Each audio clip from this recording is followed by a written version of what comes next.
Here we go. So I think we're live, Rob. There we are. Yep, says live right up in the corner with I don't know if Brian's with us, but welcome to Ruggiero's Corner and another exciting show. We got Rob, and Rob, if I butcher your last name, you can correct me. Bodis. Sorry, how do Bottas. you pronounce Bottas. Bodit? It's Bottas. It's Northern Italian.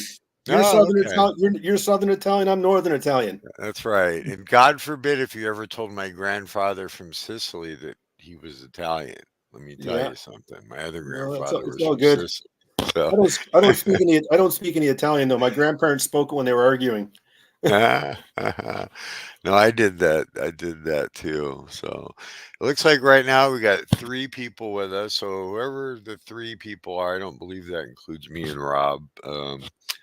ID yourself in the comments. Hey, Brian from the far east coast of the colds of Canada, I believe, right, Brian? So you can correct me if my chemo brain is tripping me up. But so, Rob, I want to, the show, anyways, long idea so gamers could meet other gamers and got Wise Guy from History joining us and Dick. Hey, Dick, how you doing?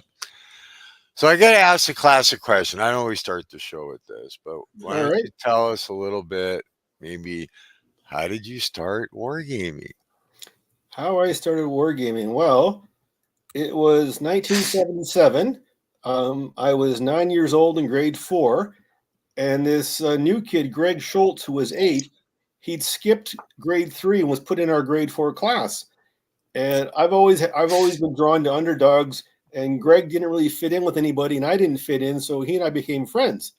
And one day he invited me home to his place after school. He's like, "I want to show you some board games that my dad has." And we go down there, and his dad had, he had uh, Gamma Two, he had Avalon Hill, and of course I didn't realize these were war games. We were playing Richthofen's War. We were playing. I actually liked playing Risk more than Richthofen's War at the time because I was nine. But that, Right, right. but that kind of sparked my interest, and I moved away to Coquitlam. So I was out of the hobby for about a year and a half. But then in grade six, this other once again a new kid in class, awkward. He was shy. I was shy. Kids are picking on us, and we got together and kind of formed our own little defense league, if you want to call it that. And his parents, he had a subscription to Aries magazine and SNT. His parents bought him every board game under the sun, and Ian and Wow. I would get together, almost every day after school, playing one board game or another. And so that's Wow. where I got entrenched into the hobby. And then when Wow. Ian, So when you're Ian yeah, moved, because that's awesome. and then Ian moved, I Uh-huh. went I went to grade eight. Didn't the one guy I gamed with moved, so now I'm in grade eight. I find myself in detention in January with this guy Dave Lifford, and somehow we got to talking. And it turns out he was a board gamer. So he and I were playing Third Reich, War and Peace, Starship Troopers, and it's been nonstop. And of course, Lifford and I have been friends since 1981 now. So I've been I've Wow. been I've been in the hobby a long time. Almost as long as me, and you're younger, so that's great. Well, No, what I are mean, you? yeah. Well, I You're started in what? 1975 at 10 years old. I'm 58 now, so Well, you got 2.5 years yeah, on me because I'll be 56 in August. yeah. So, and I know that. I think the other thing that's kind of interesting about Wargamer is who was it here? Brian said geek to geeks like magnets and iron fillings is true, Brian. I think the is like our memories, right? Like I always say enjoy your journey. I have some like catchphrases I use, but I always say too, and maybe not as often or as publicly. I know for myself, wargaming like keeps that 10-year-old alive in me, right? We all get caught up in responsibilities and relationships and life and blah blah blah blah blah. And I Yeah. got to tell you, wargaming is a phenomenal escape. So that being said, I'm kind of curious, and I'm sure our viewers are. Hey, let me welcome John, Nolan. Hey, and really quick, a note for everybody in the comments: you get to participate too. You can post questions, comments, and I'll try to monitor those. But I know for me, like and this show's about you, like it says, is you know gaming's a great escape for me, right? But what's your I'm gonna put you in the spot here. Well, maybe not yet. Well, for you, what's the biggest attraction to wargaming? I do have a question later on Yeah, that's gonna. originally, so I was very much. It's going to sound funny as a Canadian. I was very fascinated with the American Civil War, and Okay. for whatever reason at the time, I've always been drawn to the underdog. So I always kind of was reading about the Confederates, and I know that's not a good thing in light of today's politics. That's not a good thing. But for me, it was more about the tactics and the battles. And so I was playing games. Any guy who liked it, I would play specifically American Civil War games with guys that wanted to play the American Civil War. But over time, what has happened is that my interest has broadened. It used to be I gamed for the sake of the game, but now the game is the medium which brings me together with my friends to allow me to socialize with people. So it's not so much about the game anymore. It's about the people that I'm gaming with Uh, and the values that we share. But one of the things I've always loved about our hobby, and I think it's been strained these last 2 years, is that prior to the pandemic, I really felt that our hobby it went across all boundaries and all barriers, and it was our love of gaming which brought us all together. Because I have friends from all over the spectrum, right. and unfortunately, these last couple of years, I think, have really put a strain on that, on how we connect with people. And unfortunately, some people take it to, on both sides, they start to see the other as the enemy. And when you start depersonalizing people, Right. it society, communities, whether it be your wargaming community, your community you live in, it breaks down, and you've got to find ways to reconnect with people. And gaming for me has always been a way to connect with people, because through this hobby, I mean, I met you at GMT West. I've Right. got friends in Israel. I've got friends in Europe. I have friends that fly from the East Coast of the United States just to come to Bodiscom because of the relationship that we have with each other. No, it's like, hey, I'm flying out to Gettysburg here, knock on wood, in about 3 4 weeks, but play some lava tie. No, that's a good point. I would say, and people in the comments, you got something to say, feel free. So this is a free channel, free country, blah blah blah, right? As they say. But I'll say this: I think that, like, yeah, like I know wargaming for myself, right? So but the social aspect, and you hit the nail on the head. I think that I found, and there again, don't want to diverge into politics, but I'll say this: that um, I find that what's interesting is if you talk with somebody, no matter where they're at, most of the time, you find some common ground, right? Yeah. And but that being said, I'll leave it at that. As far as the wargaming goes, yeah, the social aspect's been great. Knock on wood. I mean, you know, I am so I envious. I mean, of all the gaming that you get to do, it's just, I am in well, utter awe. well, I guess for good or bad, I love gaming. You know that I've always been involved in organizing different events and Yeah, participating, and the situation I'm in is just like, okay, now we got to get focused, right? exactly. And my humongous pile of games is slowly diminishing. But So I see Brian's with, got Brian Jarvis has yeah, a go comment ahead. Yeah, asking me, what game have you owned the longest? And oh, great there's, question. it's Yeah. either a toss up. It's either Wreck of the Pandora from SPI, the box version, or it's Caesar at Alicia, the Epic Battle of Alicia from Avalon Hill. Because I got both games in 1980 when I was in grade 7. I just can't remember which one I bought first, and I still have Wow. them. My copy of Alicia, I actually sold to a friend in grade 9, and he eventually gave it back to me a couple of years later. And so I still have, so I've still got those games. Isn't Alicia a wonderful game? I love that game. It is. Yeah, It's an amazing game. I mean, about a year ago, I started doing up a bucket list, kind of inspired by you, in that I got to start getting games off the shelf of shame. And so every year for the last 2 years, I've drawn up a list of games that I want to get to the table.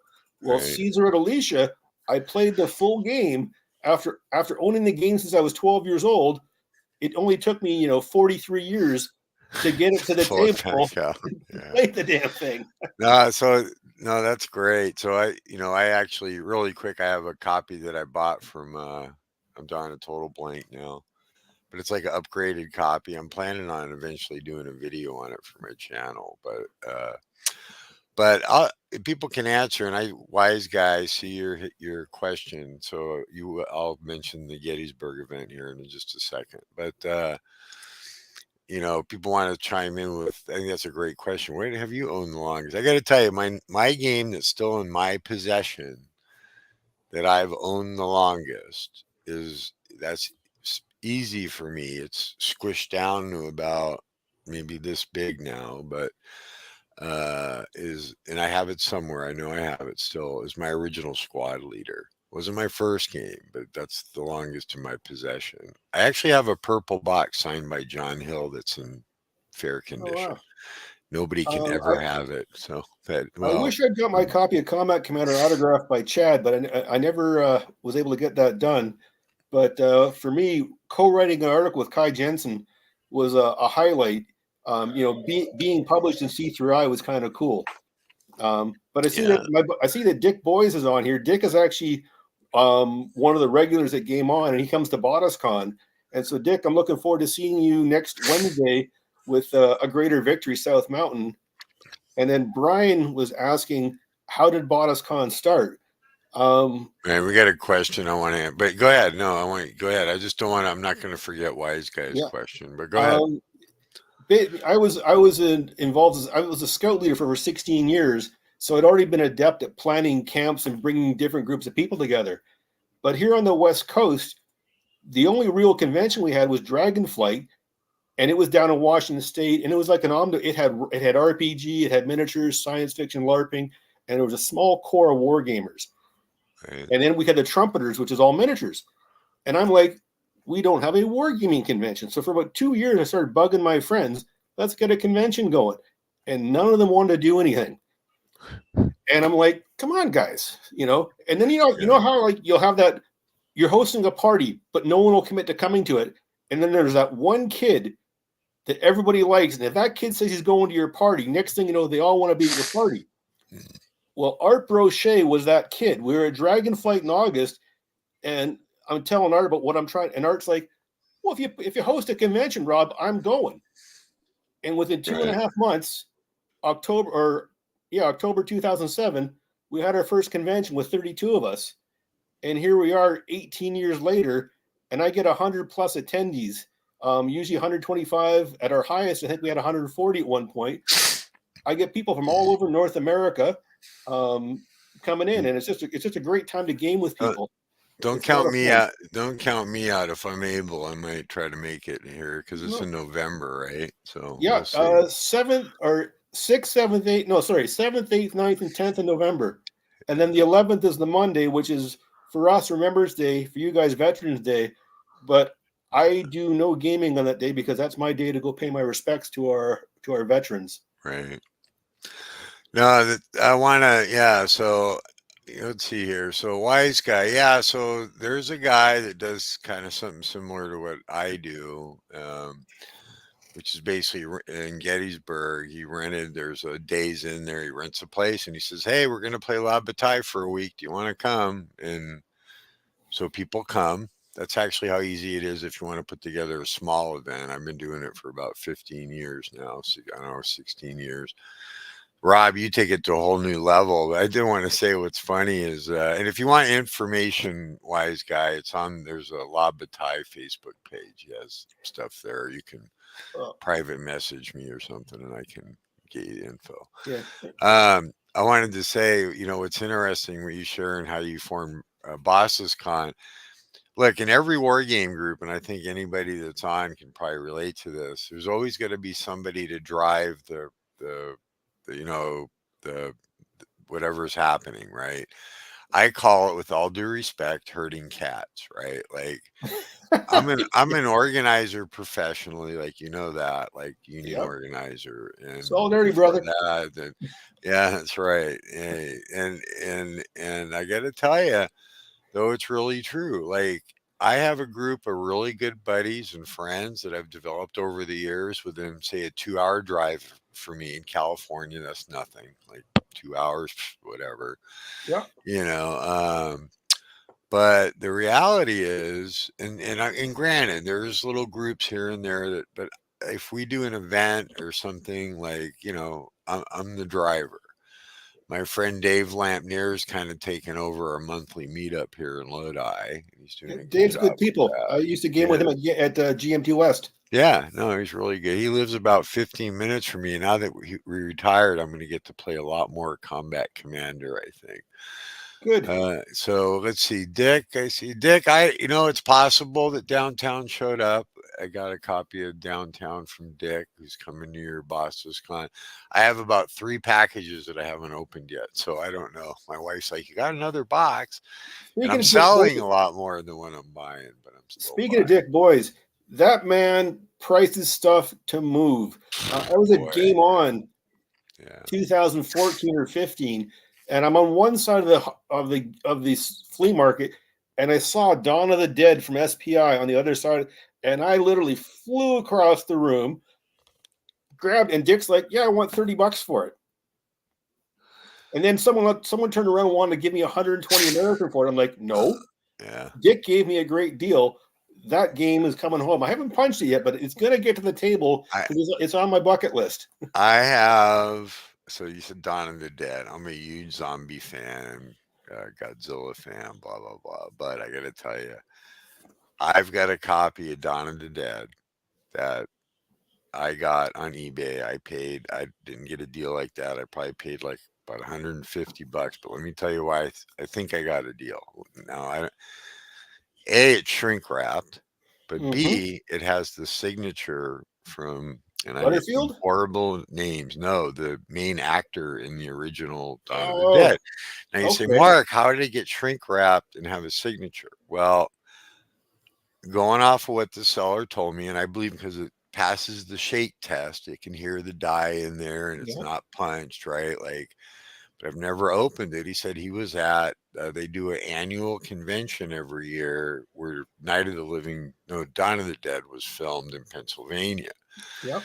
He said he was at the convention and the actor, and he's the guy, I'm just terrible with names, but he was like the main guy in the movie. He eventually turns into a zombie. But uh, at least I think. But anyways, long story short, he said the guy was selling it and he was offering right there on the spot, take the shrink wrap off you want and I'll sign it. So he Yep. signed it and then the guy had it re-shrink wrapped and I bought Good. it. And so I've never opened it. I don't know that I ever will, but it does Well, pass the shake test. I can hear the die inside. I can feel the counter sheet, sliding around. So I'm assuming yeah. a lot, but but anyways, yeah, I Uh, just, oh my It's a good God. Yeah. Dick is good people. He's one of the most pleasant guys to game with, Right. and he keeps his germs to himself. At BottasCon 2022, I sat across from him for 12 hours playing Thunder in the Ozarks. He caught COVID, and he politely enough kept the germs on his half of the table.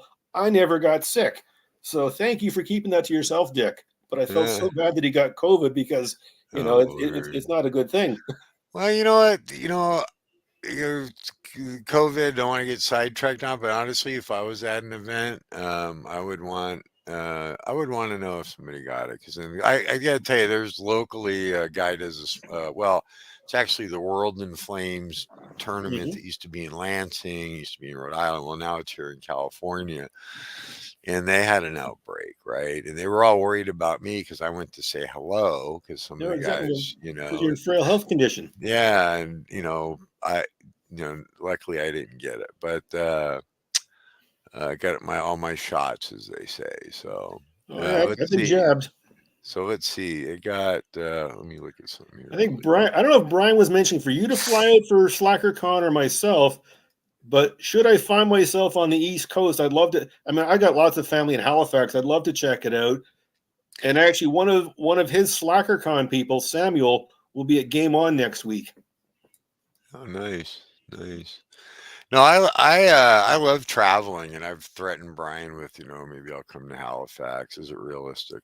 Maybe not. I don't know. I've got way more. I like to say my brain wants to do way more at this point than my body allows me, but I do as much as I Yeah, can. do what you So, can. wise guy, you're in Australia, it looks like. So, yeah, you won't be at Gettysburg, but I will be doing some videos for my channel. And I wanted to say, let me catch up. I don't know if he's still on here. I'm going to butcher his name. This channel here, this not non Guaya. I don't know if he's still on here because we've lost a few people, but if you haven't seen, he's got a great channel doing all this World War I stuff. And then there's I've posted about. I just want to share this is because I was kind of excited. I found this YouTube channel. It's called Underground History, and it's like Mhm. World War II, World War I, Civil War. It's amazing. The guy does like battlefield tours and all kinds of cemeteries, and it's freaking amazing. I've shared a couple posts on my Facebook page. The one I you, want to. No, go ahead. the one when it comes to history, like World War II TV is excellent. When I've been preparing my tours that I do on a part-time basis over in Europe, I'll try to put together a playlist of videos of the places we're going to, and there's so many good videos on there to learn about. And he's brought in some good speakers as well, which is good. I mean, the guy knows his stuff. No, that's great. No, I've watched some of his. The problem is there's so much good content out there now, and I know at least for me, it's like you don't want to read a book, play a war game, or watch YouTube, and any TV to be honest. And I'm pretty much I know I've being been cable, defaulting to but videos and TV lately. I, I'm gonna ask you. I know this is a question I hate to get because, and thankfully, we don't have to really choose. But if you had, hey, E4 Airmen, and John Nolan, welcome. Okay, what is your, and I'm going to give you a little leeway here. What is your top 5 games? Oh God, my top 5 games. Yeah, I was going to say what's your number one, but that's even a more unfair question. So, Um, just for nostalgia's sake, yeah, in the top 5, Swords of Sorcery from SPI. okay. I'm going to throw in Starship Troopers because it's a wonderful game and it brings back memories. I've loved reading Heinlein as a kid. Ooh, excuse me. Yes. Um, no, Thunder in the Ozarks was actually the second or third game to use the no, sorry, I think it was the third game to use the blind sword system, and Right. I just love the elegance. Like I've played Great Battles of the American Civil War. I've tried other games, but I found the blind swords is the easiest to get into. I don't get bogged down. The line of sight rules I can understand because I can't. Line of sight is always like that's why as much as I love Right. the Civil War Brigade series, I could never see the line of sight, and so that took away. And if I can't understand it, it takes away my enjoyment of it, right? Right. So that's 3. God, I don't know. I mean, I have so many games. It's Normandy 44. Um, that's a beautiful game, and for me, it hits the right level of detail and playability. Right. And then for a 5th game, this is just because it's pure Ameritrash. Um, Dungeon Quest by Games Workshop. It's a dungeon Okay. crawl. The dungeon wins 75% of the time, but you don't care because you're having fun and you're rolling dice. Right. Yeah. So those would be Yeah. my 5, I guess. Okay. Well, I'm gonna beat everybody that's on here right now over the head with Axis Empires Ultimate Edition. Sorry, I had to say it. Anyways, yeah, I honestly I hate that question though, top 5, or because it's always like, well, wait a minute, I actually have like a top 100, but Well, but I'm such an addict, uh, but anyways, so let's God, I can't believe an hour has almost gone by. So if we go a couple minutes over, we're okay. But well, we've been I on for got, about almost I got, 30 minutes. what's that? We've been just shy of 30 minutes so far. Yeah. Well, am I? Oh, that's right. Oh my God. See, chemo brain. No, thank you for that. Because I'm sitting there looking. Oh my God, it's almost 7, but we didn't start till 6:30. Oh my Well, I God. will point out that because of my Tourette's, people always call me Technical Rob. So details matter, and luckily my brain I, handles details at times. I've been really fortunate in that my chemo brain, because if people don't know it, it's a real thing, No, I and believe it it. has not impacted my rules reading or my gaming. But where it has impacted me is like that, like my short, like I got to set alarms for everything on my phone. And, I remember talking to Kai just really quick. I don't want to, but, Yeah, Kai's been pretty helpful for me. And when Chad was going through his battle with pancreatic cancer, she said he would get really frustrated. Like he would read a book and then like 30 minutes later go, oh, I've read the same paragraph for the last 30 minutes. yeah. And Well, I luckily mean, for me, that hasn't been the case. For me, it's more like I said, what you just all experienced with me. Like, oh shit. now, my challenge is that like with the Tourette's, I've got a bit of ADHD, and it's trying to stay focused. And I found that the older I've gotten, the harder it is to get into a rule book. But if I play a game with a friend and they teach me the rules and I like the game, it Right. gives me the motivation to go back and start reading sections of the rules. And I'll be like, oh no, we played this wrong. I just read the rules. This is what it says. So Right. that's why I need people to be patient with me. I used to be able to teach games. I don't have the attention span for that anymore, unfortunately, just because of the ADHD. Wow. Um, but I just love being around games, looking at them, looking at the maps, and seeing how they got the history. Did they get the history right, or can you at Right. least recreate? Is it possible to recreate the history? And Mhm. if so, then they think they've done a good job.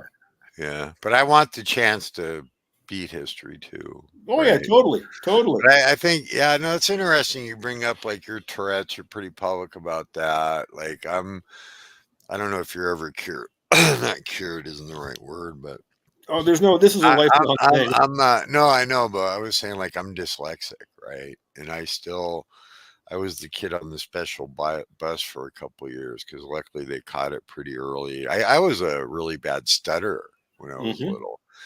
It was horrible how the kids tease you and stuff. But Oh, I know all about that, my friend. yeah, I know we do. So the only reason I bring it up though, I'm glad, it's okay to be public about stuff. So I wanted to say, so Russ Ryder says he's too drunk to play. I want people to know I'm gonna, I don't know, embarrass him a little bit. I've known Russ for, well, shoot, I don't know. He could correct me, at least 30 years, I think. And I got to share, it's a classic story. I knew I'd like him right off the bat. We gamed together. He lives up in Sac. But the first day I ever called him and I said, hey, I'm a gamer, blah, blah, blah. And he's like, I'm on my patio looking at 1914, sipping some whiskey. And right away, I'm like, oh, me and this guy are going to hit it off. Right. Yeah. But hey, Russ, welcome. Thank you for or joining in. So we got 12 people here. If you haven't ID'd yourself, ID yourself in the comments. Say hi. Um, I wanted to. I know for me, it's like a big joy is the journey. Like you said, just even looking at a game, right? Like, what do you find most magical about gaming, or do you have a gaming moment you'd want to share with everybody that really sticks out? Like, like, Yeah, I was at my buddy Jeff Newell's convention Game On. This would have been 2015 or 2016, or it might have been 14. One of those years. Um, I was playing the Hunters, which John Kranz published under Constant Press. And I got stuck in this depth charge roll, and I'm like rolling dice, and I'm like, I was literally having a Meg Ryan moment. Like, I beat it, and apparently on the other side of the hotel down the hall, this guy heard me yelling. And he's like, "Any game that generates that kind of passion, I have to buy a copy of." And so, like, I had my Meg Ryan orgasm moment, playing the Hunters, and that was awesome, actually. wow, And I that's didn't care great. who heard me. I was just like, I was so into the narrative, like I've got to get out of this depth charge roll, and I somehow did it. And I'm like, wow! And I was just totally ecstatic about it. Wow. And if Jeff Newell was on here, he'd chime in on that because he was there and he's like, Rob, shut up. That's great. Yeah, So really quick, I got Christian. Hello from Lockford. Is that Lockford, California, Christian? If it is, you're gonna have to PM me because we have a monthly meetup here in Lodi, and Lockford's not far away. Russ, a plan that actually works, the holy grail of gaming. So, earlier you said something, and seeing Russ's name remind me of this. I kind of have a rep in our group of always playing the Confederates or the Germans or the reality is I like to play the underdog, but the reality is too is the last couple of years I've actually played the Allies and the Union, but I don't mind. I was gonna say like you saying you like to play the Confederates like in Civil War games. I find all history really intriguing, right? I think I mean, it's an exploration, right?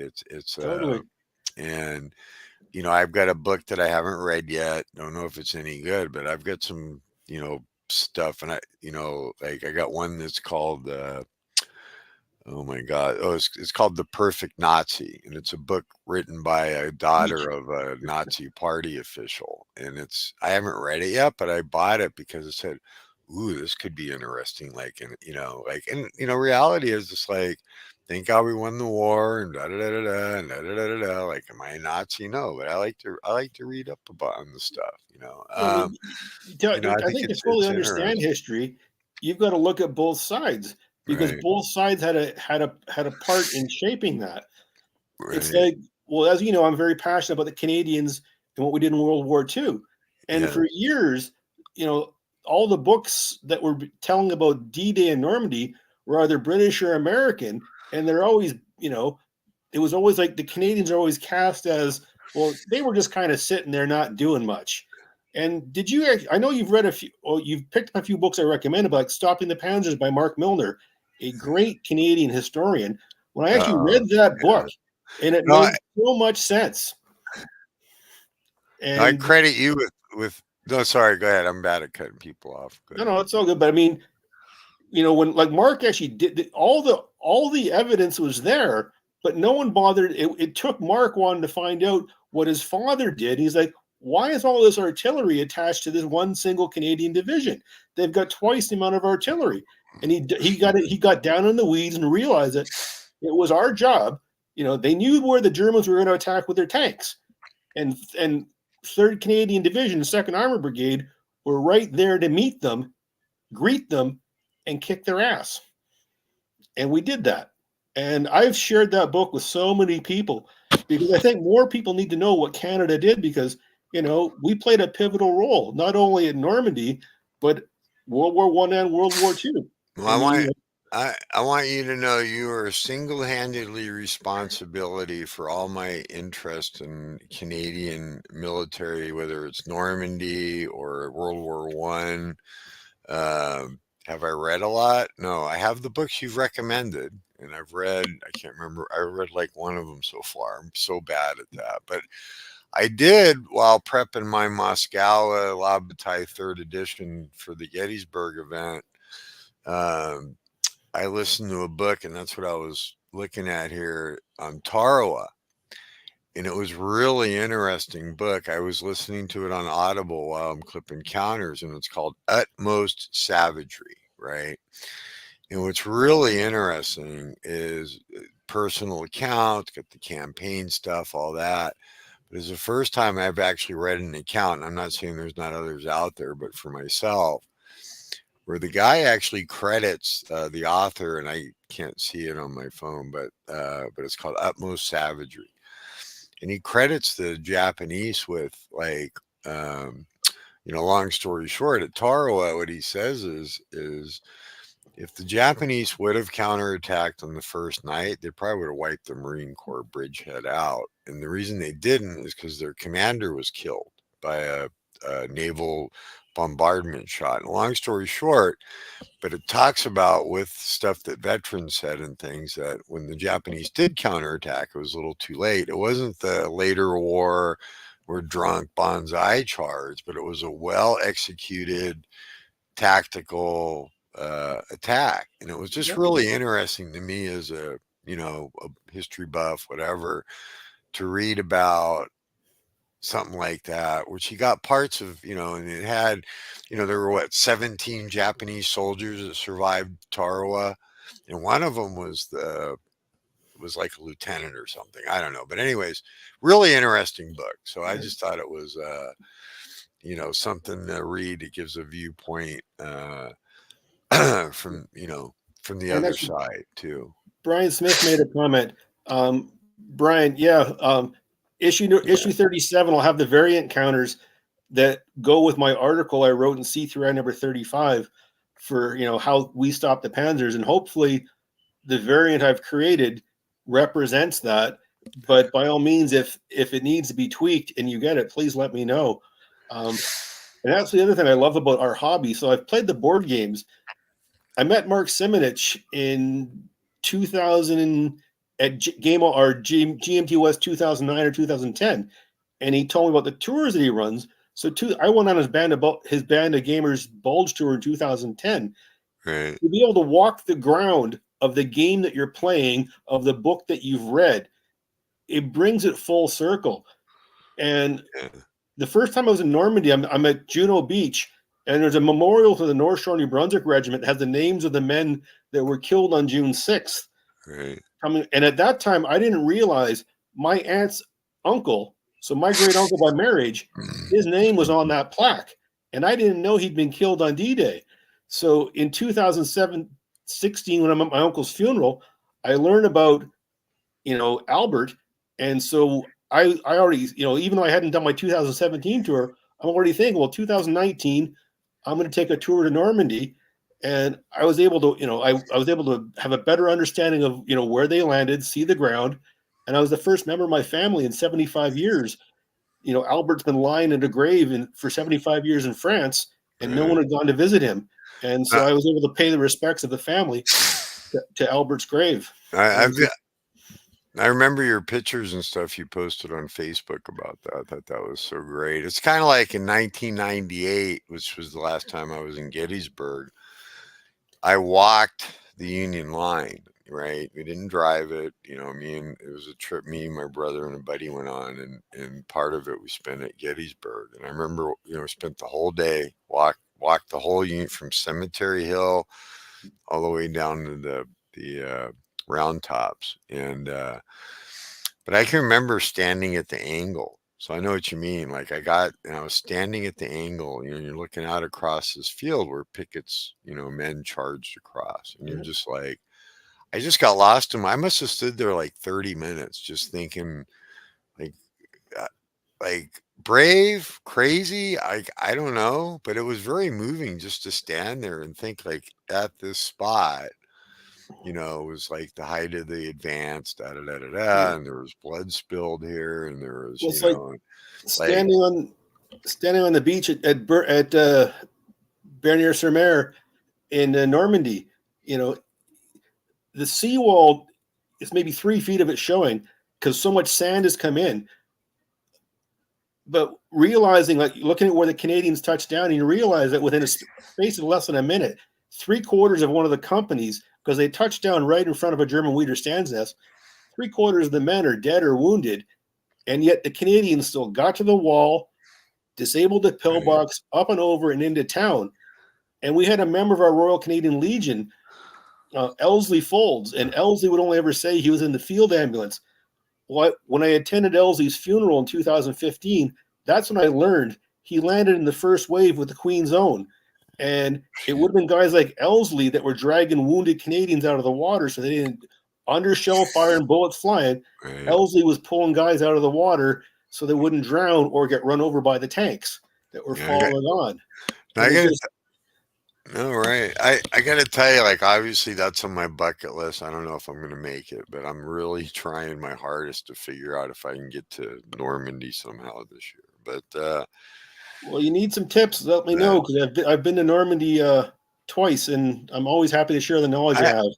I've no, I will reach out, and I've had like Mark Simonich has sent me a list of Yeah. places to visit and different things. But I got to tell you, like, there's two things I just, I I'm not ashamed to say, like, I see a psychiatrist once a month, and one of the things that really brings like tears to my eyes just whenever I'm watching, like, and I not going to try to make sense of it, but whether it's Civil War or World War II or just like personal accounts, and I think about the bravery, like, or the courage, and people say, well, gee, Mark, you're so brave, and blah blah blah. But I don't know, these guys, especially Normandy, all of them approaching that beach, like, just the thought of it, it's Well, just like, what kind of, now granted, you could, well, they didn't have a choice, blah blah blah, but it, yeah, well, it's pretty amazing. I just, what I do want to just say really quick is, like,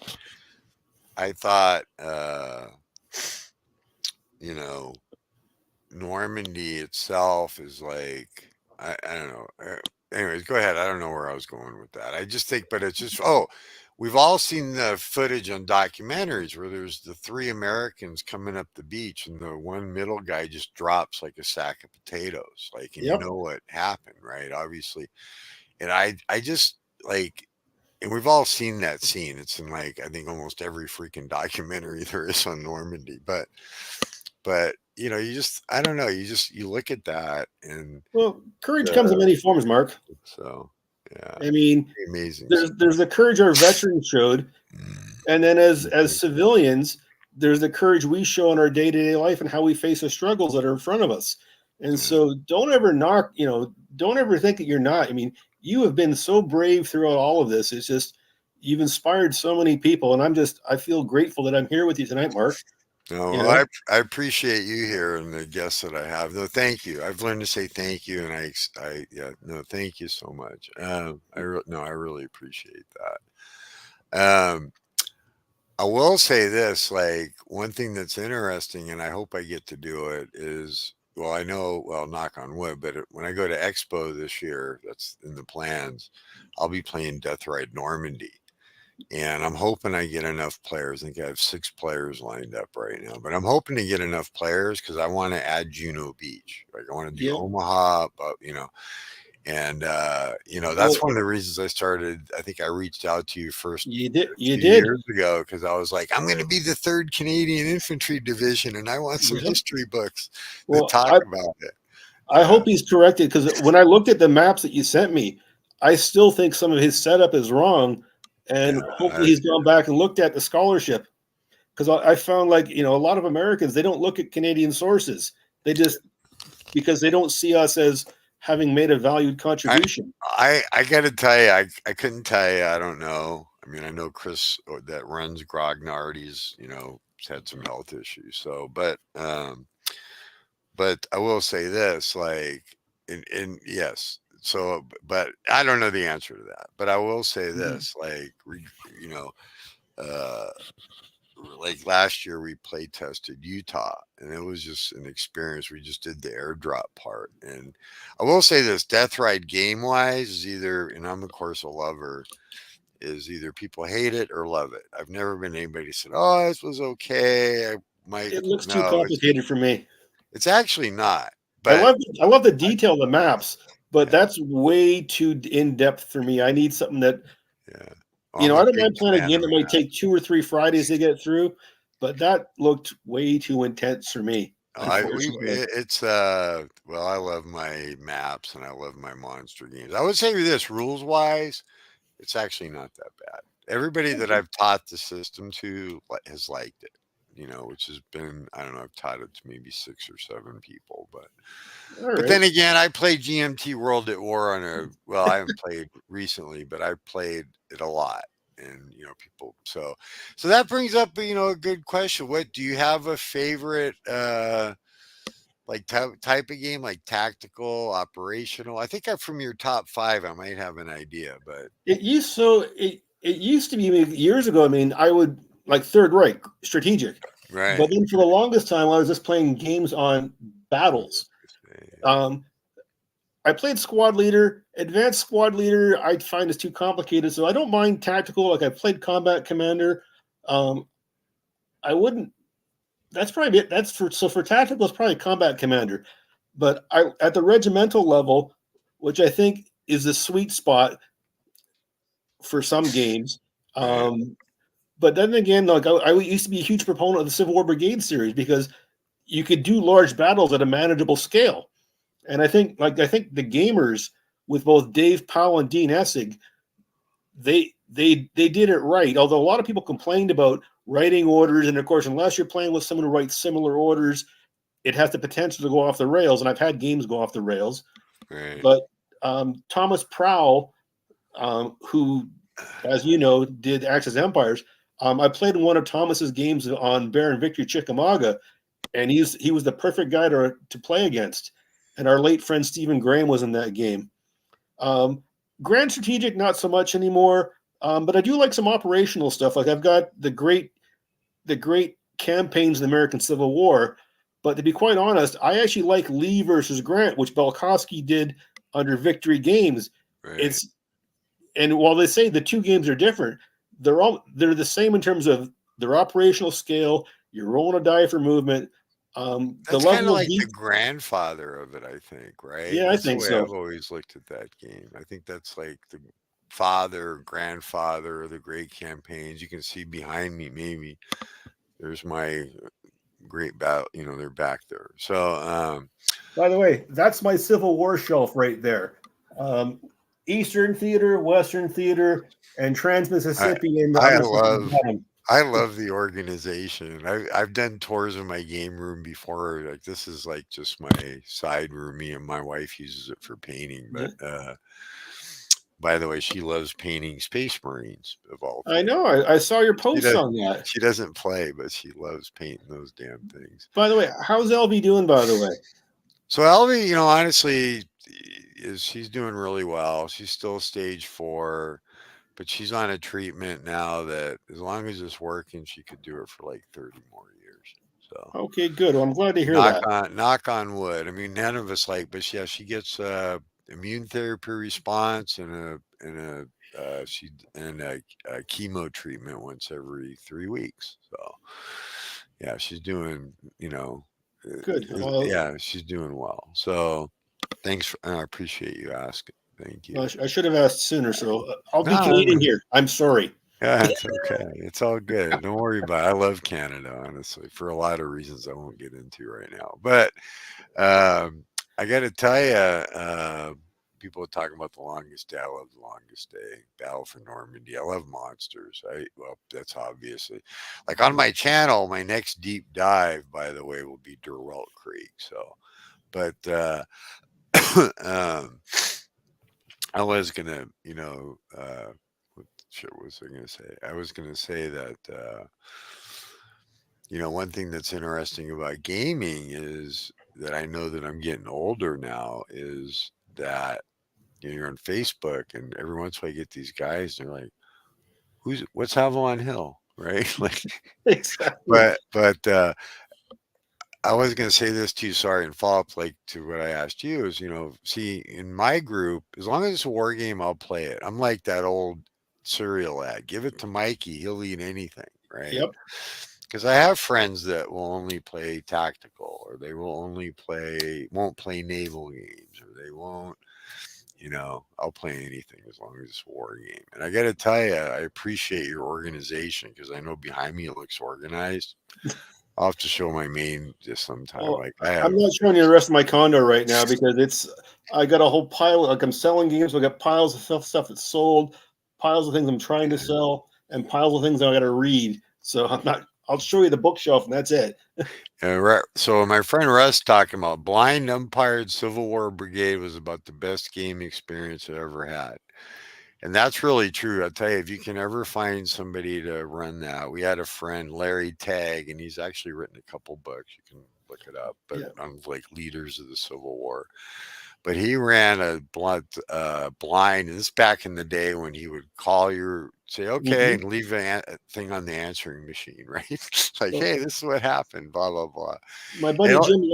yeah, Sorry, go great ahead, Mark. experience. I was going to say it was great experience. Like, It, I forgot who I played. I think, yeah, I was a Confederate, and I had my whole division held up by one freaking Union brigade that was running around in the woods, making it look like it was a whole division. So, Back in about 1997 or 1998, Jim Laufenberger ran a blind umpired game of Baron Victory, and I had Granger's Reserve Corps, and that was 2 years.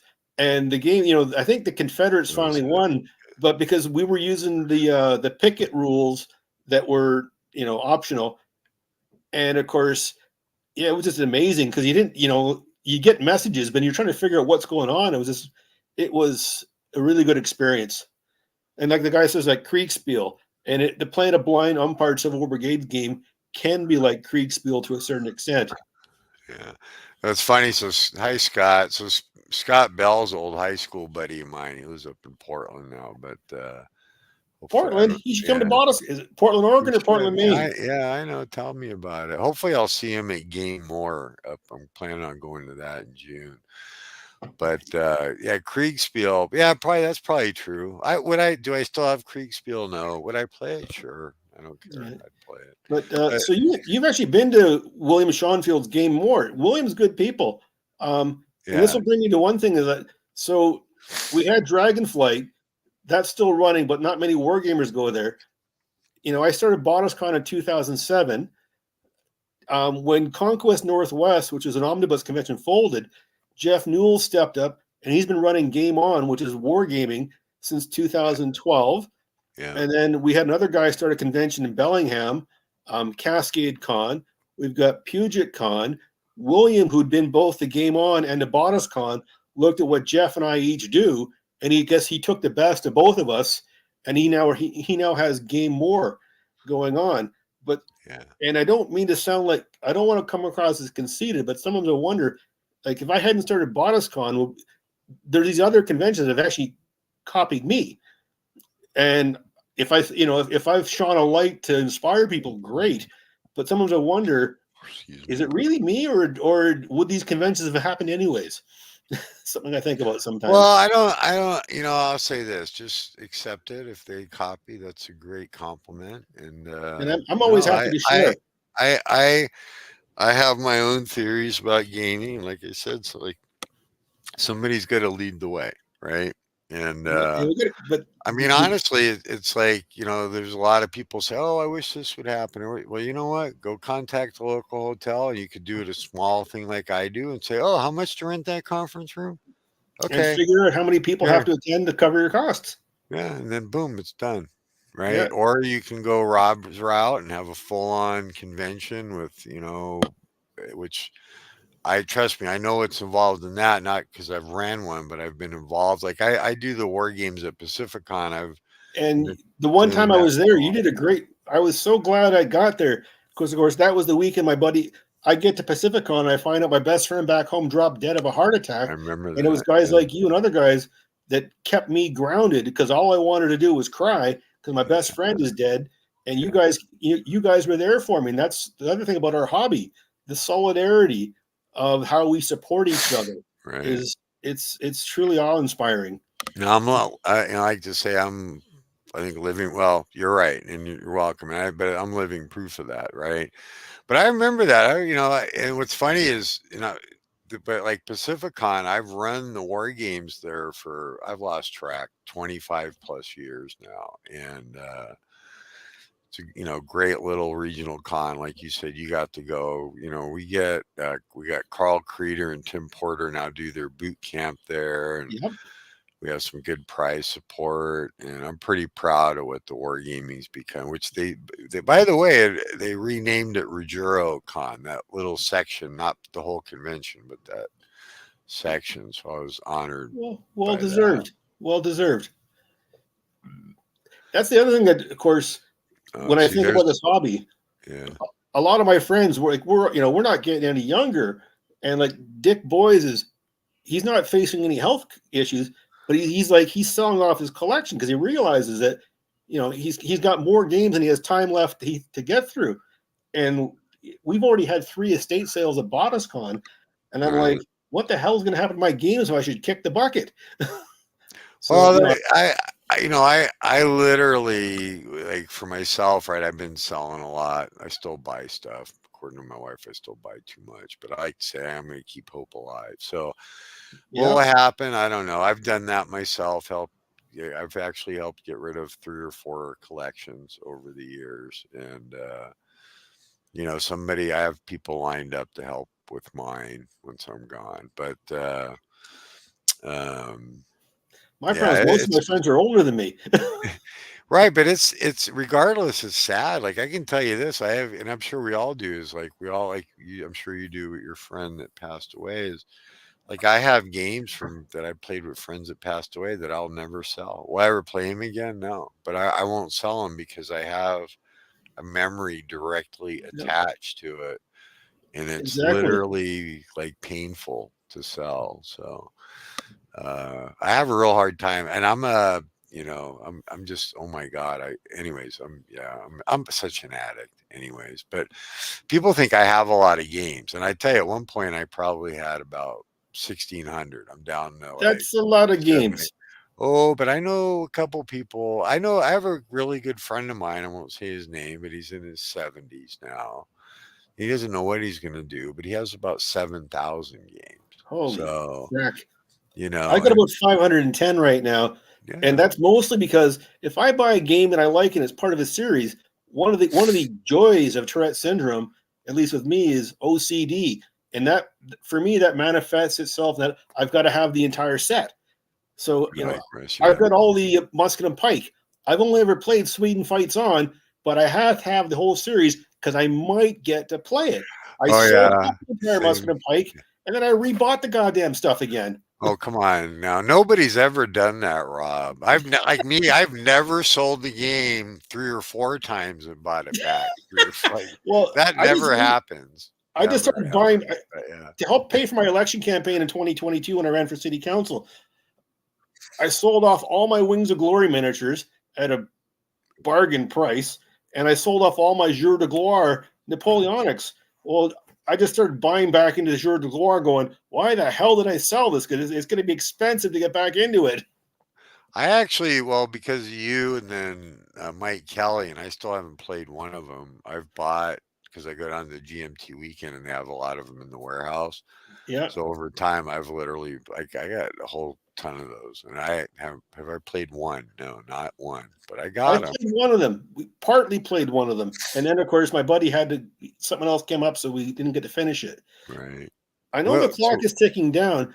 If you don't mind, one thing I'd like to throw out there: a couple of guys have mentioned wanting to go on European tours. Mark, usually every year, Mark Simonich is putting on one of his Band of Gamers tours. I'm hosting my own tour this come October. We're basically doing World War One. I actually have room for a couple more people to come on the tour. If anybody wants more information, they can just message me offline at scouterrob@telus.net. So that's SCOUTERROB at TELUS, TELUS.net. And that's the only show I'll put out there, Mark. And thanks for letting me do that.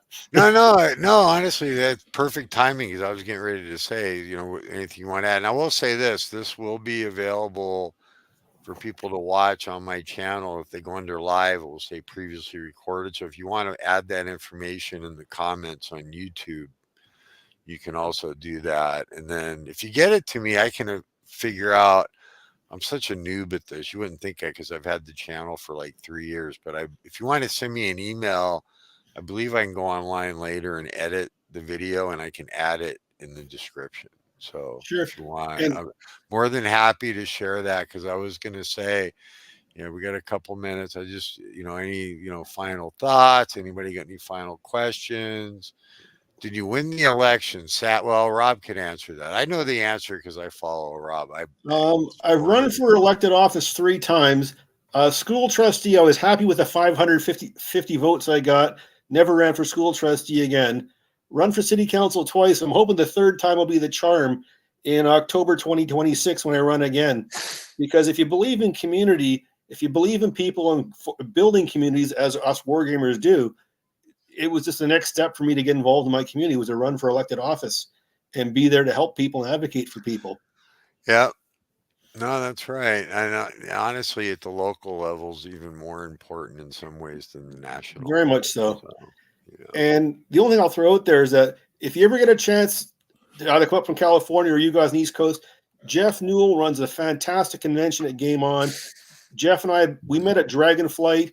I met some of my good friends now. I met as a result of Jeff Newell. He puts on a fantastic convention.